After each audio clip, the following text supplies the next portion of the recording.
Halo sahabat sekalian, ketemu lagi di channel PLTS Sederhana. Gimana kabar sahabat semua? Semoga tetap dalam keadaan baik dan sehat selalu. Oke sahabat, kali ini saya akan membahas tentang PLTS di musim penghujan ini. Tapi sebelum itu jangan lupa untuk di like dulu video ini, dan bagi yang belum subscribe silahkan di subscribe dulu. Oke sahabat, hal pertama yang harus kita ketahui bahwa saat musim hujan seperti ini tuh mendung sering lewat, hujan juga sering turun. Ya pokoknya terlalu banyak iklan di musim penghujan ini. Bahkan kadang sehari juga matahari hanya muncul sebentar, dan ini efeknya sangat berpengaruh sekali kepada penghasilan sistem PLTS kita sahabat.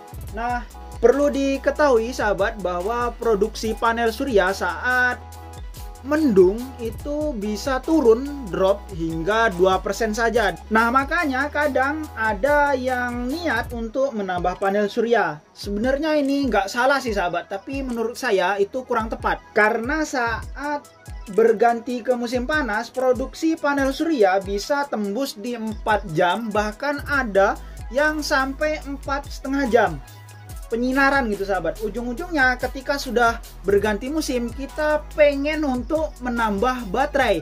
Nah kalau ini diturutin terus, jadi kapan selesainya? Musim hujan nambah panel surya, musim panas nambah baterai, dan begitu terus akan terus berputar seperti itu dan gak ada habisnya. Jadi jangan terburu-buru untuk menambah panel surya saat musim penghujan. Begitu juga jangan terburu-buru untuk menambah baterai saat musim panas sahabat. Karena ini ya musim saja sahabat.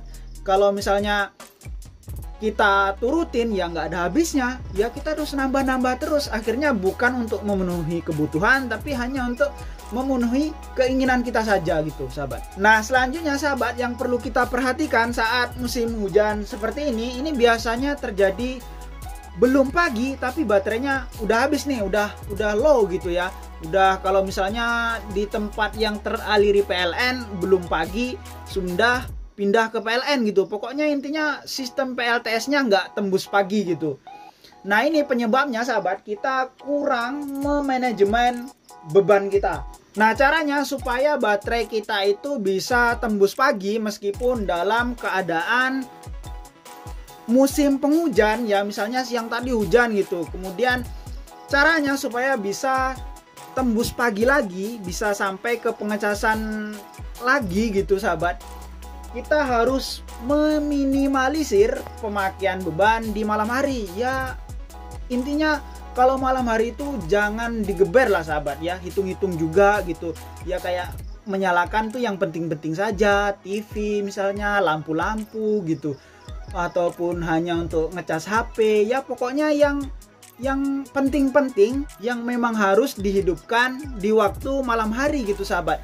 Nah seperti masak nasi ya, rice cooker gitu, ataupun mesin air, ataupun hal-hal lain yang sifatnya itu bisa dikerjakan siang hari, ya digunakan di siang hari, dinyalakan di siang hari gitu sahabat. Jadi misalnya baterainya nggak penuh ya karena beban di siang hari tadi, masih terbantu oleh panel surya sahabat. Jadi baterainya itu nggak terkuras ya, nggak terkuras banget gitu, hanya terkuras dengan lampu-lampu saja pada waktu malam hari. Selain itu sahabat, kita juga harus meminimalisir ya seperti pengecasan sahabat.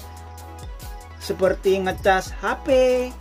Kalau HP bisa lah malam sahabat ya, karena memang itu kebutuhan kita 24 jam ya. Kita harus HP kita itu harus aktif selama 24 jam. Jadi kalau misalnya malam habis ya dicas. Tapi sahabat seperti sprayer charger ataupun center charger, kemudian lampu-lampu emergency yang sifatnya mengecas baterai juga gitu sahabat ya, itu diusahakan itu di siang hari saja ngecasnya. Jadi bisa langsung dari panel surya gitu sahabat. Masa iya kita ngecas sifatnya baterai dari baterai juga kan, jadi kerja 2 kali gitu sahabat. Jadi yang seperti itu bisa dilakukan pada saat siang hari saja gitu. Nah, selanjutnya sahabat, ini khususnya untuk PLTS yang sudah teraliri oleh listrik PLN nih sahabat. Ini juga harus pinter memanajemen baterai ya. Meskipun sudah teraliri PLN, itu kemungkinan untuk mati PLN itu lebih sering ketika musim hujan, apalagi di desa-desa ataupun di pelosok-pelosok itu biasanya kalau hujan mati lampu sahabat. Nah, ketika kita juga nggak memanajemen dari PLTS kita, maka bisa jadi nih ya, PLTS kita itu sewaktu jam 3 malam sudah seharusnya pindah ke PLN, tapi PLN-nya mati. Jadi kita nggak punya daya cadangan untuk menghidupkan lampu-lampu di rumah kita ataupun listrik di rumah kita, karena PLTS low ataupun mati, PLN juga mati karena kemungkinan hujan gitu malam itu. Nah, ini juga harus pinter-pinter kita untuk memanajemen baterai kita. Jadi misalnya gini sahabat, ketika tahu sore itu ya, ketika matahari tenggelam, kita tahu nih sisa energi baterai yang digunakan agar tembus sampai pagi itu berapa gitu. Jadi kita juga harus memanajemen sahabat supaya baterai ini tembus pagi. Jadi ya nyalakan yang penting-penting saja. Jadi sewaktu ketika lampu dari PLN mati, kita masih punya daya cadangan. Jadi yang berat-berat itu diserahkan ke PLN saja, misalnya ya seperti kulkas ya, rice cooker ataupun dispenser, itu kan lumayan berat sahabat ya, itu serahkan ke PLN.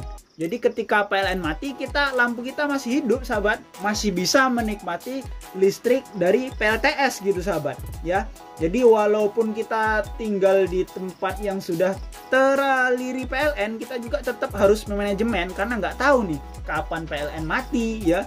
Kalau PLTS kan kita bisa tahu kapan matinya sahabat. Oleh karena itu kita ya memanajemen lah kapan baterai ini sanggupnya gitu ya, seberapa sanggupnya sampai pagi gitu. Nah, makanya ya harus diperhitungkan sahabat supaya kita bisa nggak mati lampu lah gitu sahabat. Masa iya sudah punya PLTS ikutan mati lampu seperti tetangga kan, malu lah ya sahabat ya. Nah, intinya sahabat, penghasilan dari panel surya kita pada saat siang hari itu jangan sampai lebih besar bebannya sahabat.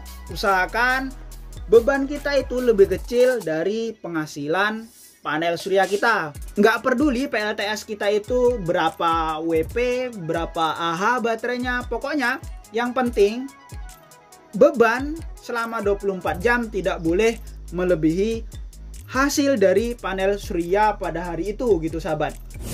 Oke sahabat, jadi cukup sekian video kali ini, semoga bermanfaat bagi sahabat semua. Jika ada yang perlu ditanyakan, silahkan ditanyakan di kolom komentar. Dan sampai jumpa lagi pada video berikutnya. Bye.